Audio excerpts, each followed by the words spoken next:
The ballot signatures are in. How many will count?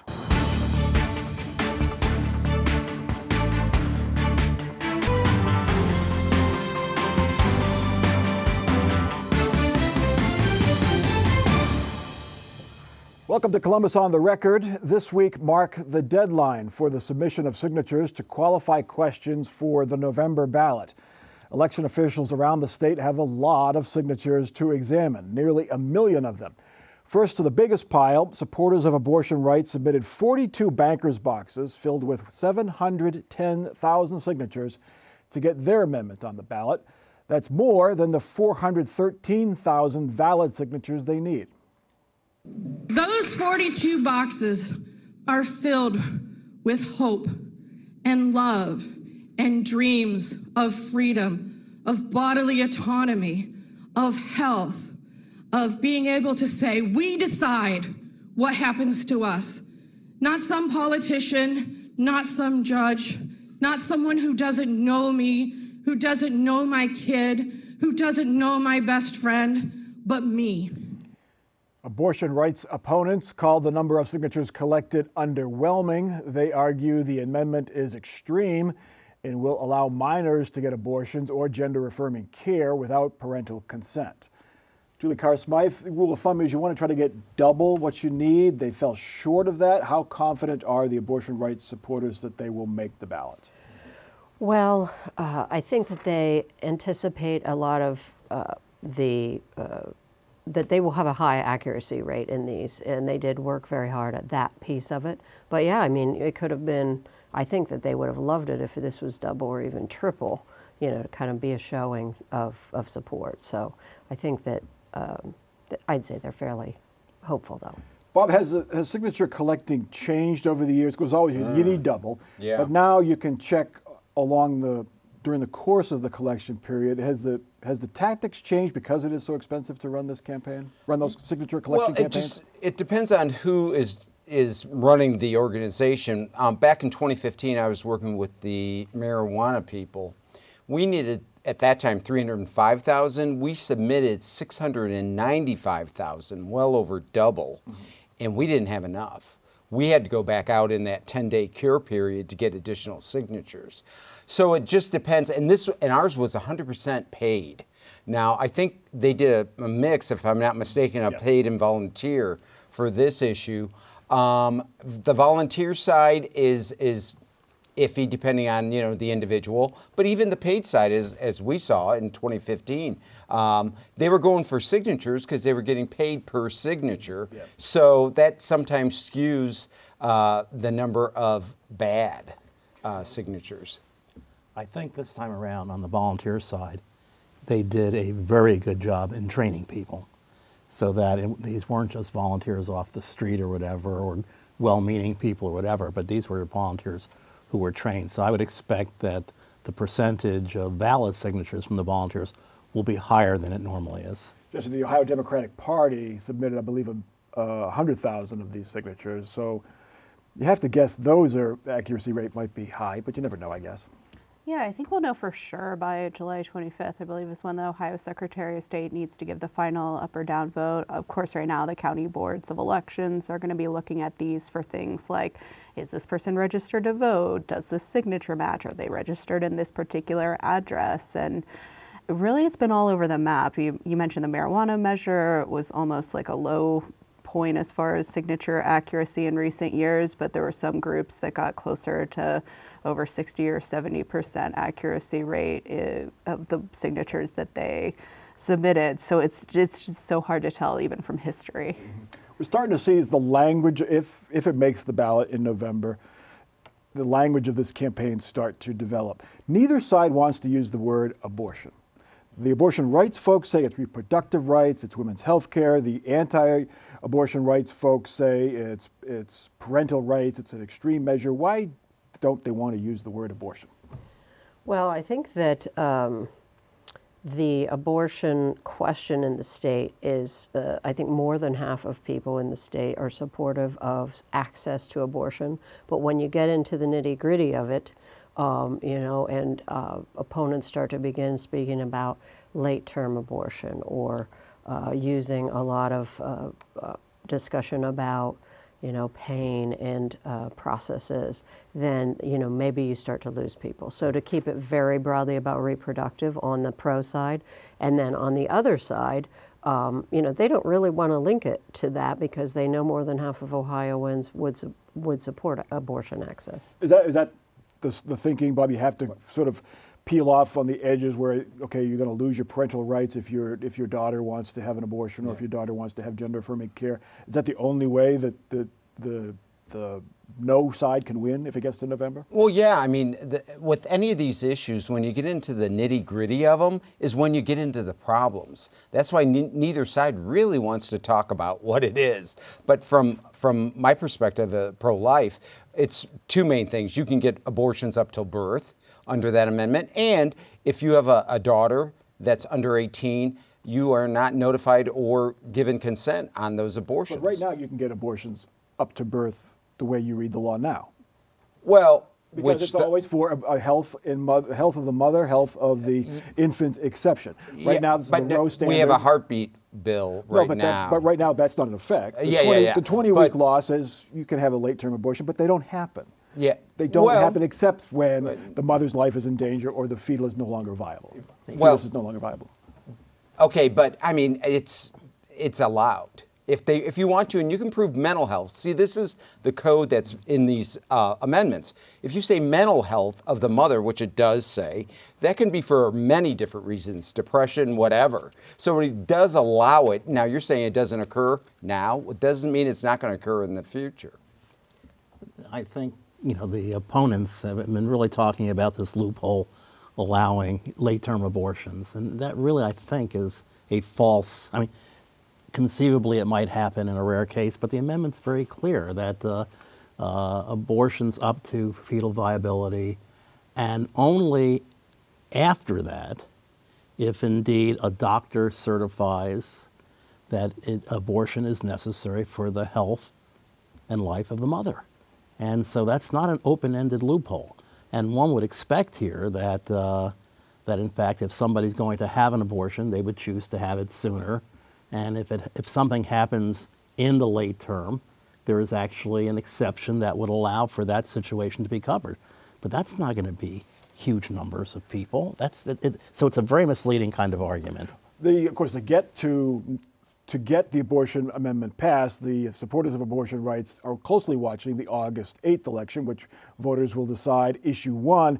And opponents to issue 1 in the August election have sent out mailers to voters, and the mailers are kind of Orwellian. As first reported by the Toledo Blade, the flyer, it gives voters information on when and how to vote, but it also says important information: whom you vote for is private, but whether or not you vote is a matter of public record. We will be reviewing public records following the election to determine whether or not you joined your neighbors in voting. Jesse Balmert, that's legal, and your voting record is public record, but it's kind of creepy, don't you think? Yeah, it's kind of a weird choice. It's a choice that this kind of like voter, your neighbors are doing it, kind of checking up on you. It's not necessarily a new tactic, but it's an interesting one that they chose to go down, especially if you feel like you have the winning message. It drives turnout, right? As weird as it is, it drives turnout, right? It's a base election. What I find interesting is the no people feel they have to pretty much threaten their people to get them to come out to vote. That's the only thing I find interesting about that tactic they're using. Could it backfire, Herb? It could, but I agree. It's sort of weird, and when I first heard about it, I thought Santa will know whether you've been good or bad. Naughty or nice? I know. We will know. There is some research that shows it actually does work if people, more so than other sorts of threats, if you will, to let people know that, just the fact that you're voting, that you're participating, to build a momentum of a kind of an odd kind. And it kind of sounds like it's coming from the government, even though it says paid for by the... Well, that's the whole point, Mike. It's supposed to sound like it comes from the government so people get scared and vote. So you wonder who the target audience is. Anyway, Funny games. The other stack of signatures that could lead to the legalization of recreational marijuana in Ohio. Supporters of so-called adult use cannabis submitted 222,000 signatures to get their issue on the fall ballot. That is more than the 125,000 valid signatures they need. Jesse Bauman, they have a little more breathing room, still not double, but are they confident they'll have enough to get on this ballot in November? I think everyone who's ever submitted a ballot initiative is confident that they're going to make the ballot. No one goes in saying like, you know what, we're just not going to make it this time. So yes, of course, they're projecting confidence. The number is, not double. But again, if you have a really high rate of accuracy, then that's not a problem. I do think it's worth pointing out that this is an initiated statute, which is different than a constitutional amendment. And so basically, if voters approve this, it would become part of Ohio law. And thus, it's not something that could be affected by this August 8th election. I think there's been a lot of discussion about that and confusion. Now, Bob, you said you worked on a previous marijuana amendment. At their failure rate, they have no chance if that holds Yeah, up here. I know. I mean, and that's why I think with this issue in itself, I think you got to be really careful, because I can't tell you, if you go to ComFest here in Columbus and you're collecting signatures for this issue, you'll get hundreds and hundreds, if not thousands of signatures. The problem is maybe 2% of the people are registered voters. And I mean, that's, for whatever reason, marijuana attracts a lot of people who want to sign, but they don't vote and they're not registered to vote. Julie, there was some speculation they weren't going to have the signatures, even the base number, to get on the ballot in November. But it proved to be they had at least 225,000. Whether they're good or not, we don't know. Well, because it's been such this plodding, complicated process that, and because, as Bob mentions, we've already been through this once before. And then there's a whole contingent of people who believe that, we have medical marijuana here. That's as far as this should go. But I guess they made it, or at least they made it to the ballot box delivery day. Yeah. I think, assuming they make it to the ballot in November, that will probably stimulate a higher turnout among campuses for students who will want to support the legalization of recreational marijuana. And that's not the motivation for increasing turnout for other issues, but I think that'll happen, and we shall see. But we could have two issues, and which means, of course, that the consultants and the TV stations and others, it's good news for them in terms of ads and. Jesse, I mean, is there any talk? Because this is a statute, and the lawmakers could reject it right after it passes. I mean, if it passes by 55 or 60%, it'd be awful tough if you're a lawmaker to go against the will of the voter. But it could happen. Is there any chance that between now and November, that lawmakers could still strike a deal with the supporters of this ballot initiative to say, okay, we're not going to go to the ballot.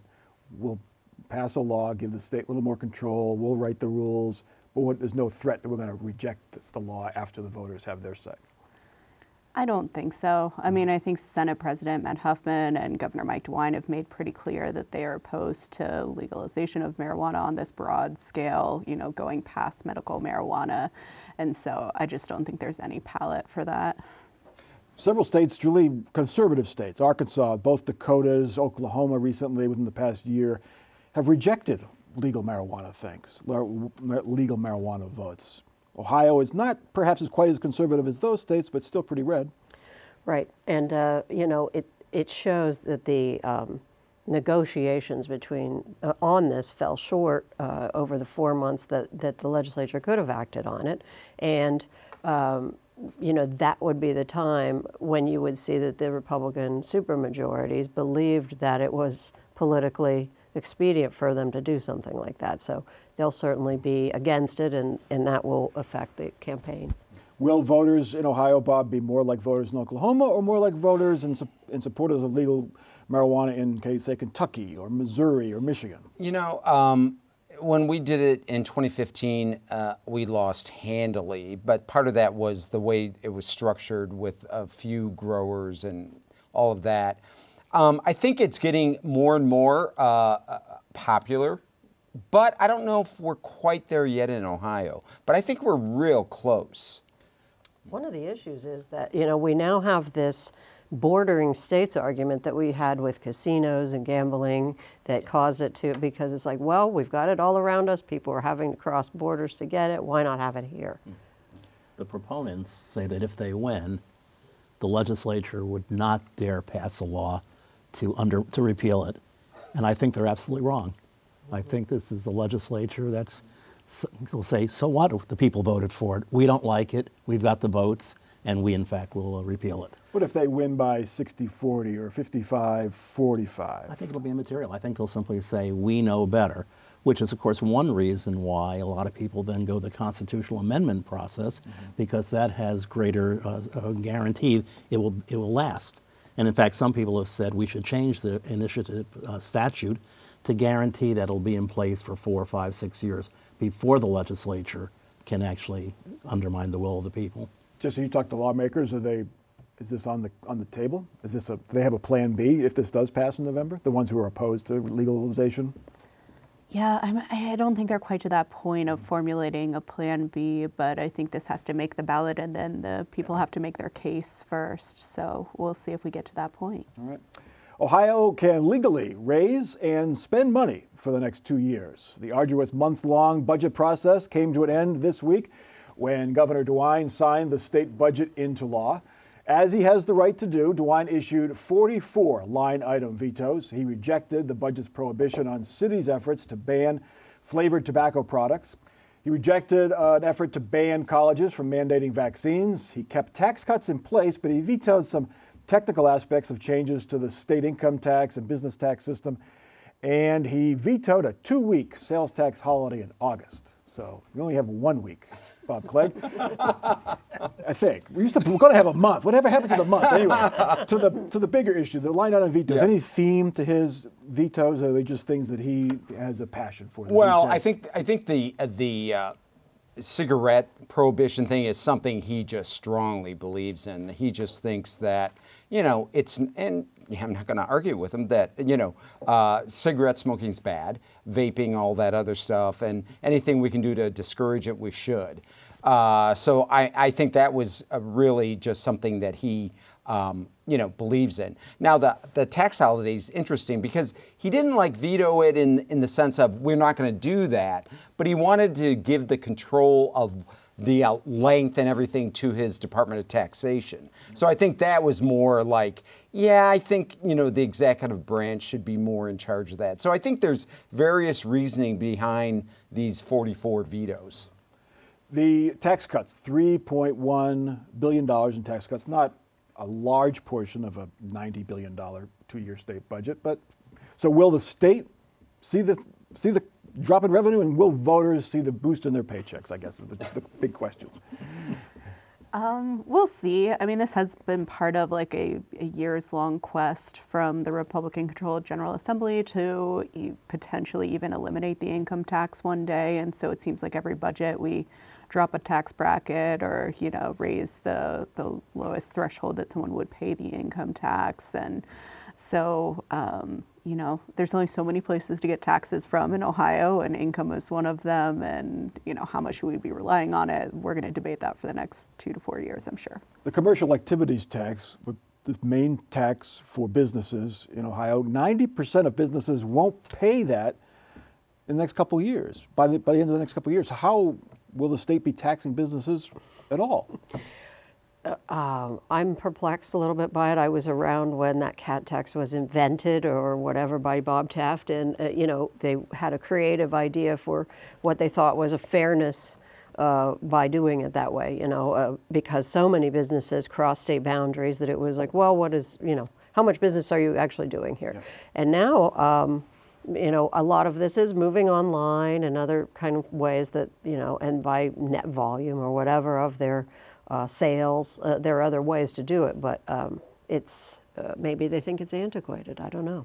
Herb, will this encourage more businesses to locate here in Ohio and do business here in Ohio? We'll certainly claim that. That's the rationale for a lot of these things. What's funny, if you look at this budget and you didn't know which party was in control in the state, and you looked at the tax cuts, you'd say, oh, this is a traditional pro-business Republican budget. And then if you looked at a lot of other provisions, you'd say, boy, the Democrats really are spending money crazily or whatever. So it really is an interesting budget, and everybody can claim something from the budget. And the question really becomes, what happens down the road? because we are flush with cash, Bob. Yes, we have are a right big- now. Our rainy day fund is overflowing. Yes. And there's increases in education funding, increases in mental Well, health and social universal programs. school choice. I mean, that's been the big thing that I think in this budget. I mean, this is something that's been in the works for 50 years, and they finally got it in, it's going to be done now, which I can't believe. Right. It would be good to see how many federal dollars are buttressing this budget. And of course, in the real world, it would have been nice if somebody had said, oh, you have leftover federal dollars? The federal government has a deficit. Why don't you send that money back to the federal government? Hey, that's the federal government's problem. That's not the state of Ohio's problem, please. They talked about that during the debt ceiling debate, clawing back some of it. They did claw back some of it anyway. Yeah. All right, our last topic. The Ohio Supreme Court will get a third crack at Ohio's congressional maps. Twice, the state's highest court has ruled the maps unconstitutional, but lawmakers ignored those rulings and last year used an unconstitutional map anyway. Now the U.S. Supreme Court has ruled the Ohio Supreme Court should look at them again in light of a decision in a North Carolina case that said state legislatures must follow state constitutions and state court rulings when drawing congressional maps. Herb Asher, both sides are happy. The Democrats are happy because the Supreme Court said, you've got to look at this again. And the Republicans are happy because we have a new state Supreme Court. So they're going to look at the map and say, you know what, this is okay. Well, the major decision the court made was that this whole independent legislature philosophy is not legitimate. So that really is very, very significant. But then they also said, now, just because we said you have to consider the courts and other actors, that doesn't mean the courts have unlimited, they can't just do things willy-nilly. So they then said, okay, so I'd like the courts that have made rulings to relook at their rulings. And of course, in the context of Ohio, we're all laughing right now. We know exactly what will happen. The court's composition has changed, and so now they will come back and say, oh, it's a wonderful map. And but the key issue is that, in fact, this notion that legislatures could be all powerful, that was ruled down by the Supreme Court. Now, Jesse, that in the North Carolina case, it just said you had to draw fair maps. Ohio's Constitution is more specific. It says you cannot draw maps that give one party an advantage over the other. The previous court has said that's exactly what's happened here. Is there any chance that the Supreme Court has sent a warning to Ohio saying, follow your Constitution, don't make a map that's unfair, or we could be back here again? Yeah, it's possible. I mean, it's really going to be how broadly or narrowly the Ohio Supreme Court is going to interpret this. Like, are they just going to look at Moore versus Harper, the North Carolina case, and say, okay, independent state legislature theory not really at play here. The Ohio Constitution that was approved by the voters says that the Ohio Supreme Court is the place to take these maps to review them, and so that's where they should have gone. But on the other hand, new Chief Justice Sharon Kennedy was among those who dissented from the original MAPS rulings and saying that, the Republicans who held the pens were not overstepping here. And I imagine she still holds true to that position. And so will this court issue an opposite ruling. But as I understood it, there were two pieces to the Ohio case that they wanted the Supreme Court to decide, which the U.S. Supreme Court, which the other one was, did this court in some way overstep by rewriting or, putting rules in. And I think that was sort of left on the cutting room floor. I think they just said, okay, it's not the independent legislature theory. Let's go back to where we started. The new Supreme Court Justice is Joe Deters, appointed by Governor DeWine after the election. Do we know where he stands on this? You know what? No, because he's never had to rule on it. I mean, he wasn't even a judge before he became a Supreme Court Justice. So, yeah, we don't know. I don't have any problem now with the Ohio Supreme Court looking at these maps. In fact, I wish they would go in and make them even more wonderful than they were the first time. No, five Democrats are in the congressional delegation. Yeah, that's 1/3 of the whole state's delegation. I mean, I've always thought, compact, contiguous, that's the most important thing.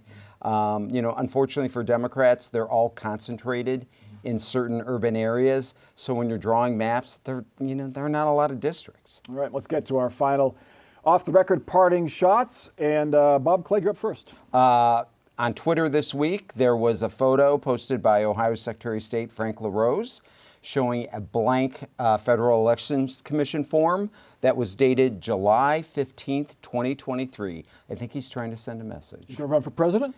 I don't know. We'll see. Probably U.S. Senate. Anyway, Herb Asher. I understand that the George Clooney documentary, movie, whatever it is moving apace and will be out in the fall dealing with Dr. Strauss, and presumably will have some implications for Ohio politics. The now deceased doctor who was abusing Yes. athletes at Ohio Yes. State. Julie.